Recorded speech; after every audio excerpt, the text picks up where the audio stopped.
Di tengah kebencian saya terhadap kekristenan, saya dijumpai oleh pribadi yang luar biasa. Saat sedang mempersiapkan sholat subuh, ayah saya membangunkan kami lebih awal untuk mengerjakan sholat subuh. Antara sadar atau tidak. Mungkin orang bilang, oh itu mimpi. Ya, mungkin orang bilang, wah mimpi atau apa. Tapi saya bilang itu penglihatan. Karena saya tahu sekitar saya dibawa oleh dua malaikat. Kenapa saya katakan itu malaikat? Karena pakaian yang mereka pakai, dan dia tidak bersayap. Dan dia membawa saya naik. Ya, walaupun tidak bersayap, tapi kami naik. Sampailah ke suatu tempat. Saya tanya, sempat dialog sama malaikat. Kita mau kemana? Malaikat itu menjawab, kita ke Taman Eden.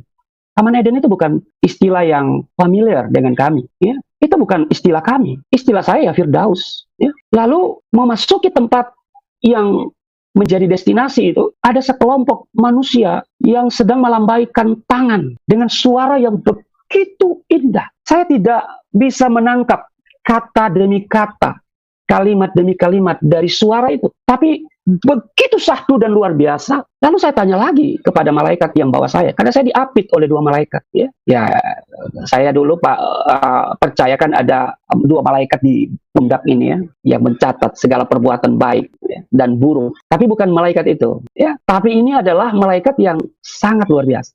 Saya tanya kepada malaikat itu, siapa mereka itu? Jawab malaikat itu, orang-orang kudus. Loh, istilah yang kedua ini juga tidak familiar, orang-orang kudus. Saya ketika melihat lambaian tangan, suara yang begitu luar biasa, merdu begitu, saya pikir mereka itu menyambut saya GR begitu ya. Tapi sesungguhnya tidak. Mereka sedang melambaikan tangan, begitu mengangkat tangan, lalu ada suara yang begitu indah keluar dari mulut mereka.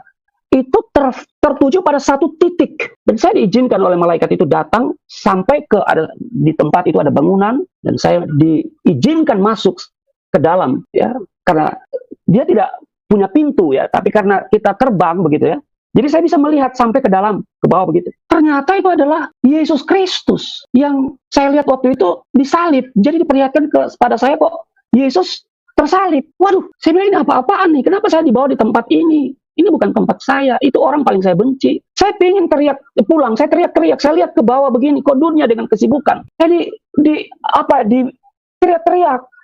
Ternyata saya orang-orang di sekitar saya goyang-goyang begitu. Sudah mau salat subuh, ayo kenapa kamu ngapain? Ngigo atau apa, mimpi atau apa? Diam. Tapi mulai dari situ, peristiwa itu membuat saya jatuh hati kepada pribadi disalib. Kenapa diperlihatkan saya disalib? Kan Yesus tidak lagi disalib. Isa kan tidak disalibkan, dia sudah naik ke surga, ya kan? Tapi kok kenapa saya diperlihatkan salib? Mungkin selama ini saya menghina dia, menyakiti dia, jadi menyalibkan dia, ya begitu ya. Saya lihat, nah semenjak itu saya jatuh hati, mulai membuka hati. Ya. Nah, secara diam-diam saya mulai jatuh cinta. Ini gawat nih kalau orang jatuh cinta. Ya. Pak Yusuf waktu jatuh cinta, sejuta rasanya, ya kan? Saudara-saudara yang menyaksikan tayangan ini pasti juga pernah jatuh cinta.